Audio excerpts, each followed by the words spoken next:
Good morning guys, ayan. Pakita ko na sa inyo yung tinabas ko guys.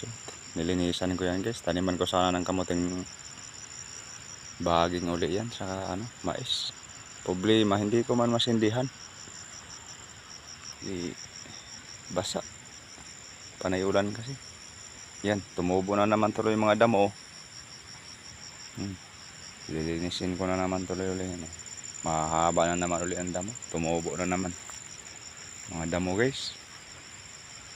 Ang kapal oh. Ito guys na mga nagkulay brown na yan. Yan yung tinabas ko yan. Hindi ko masindihan kasi panay ulan. Yan eh. Hindi pa nga tapos tabasin guys. Tubo na naman.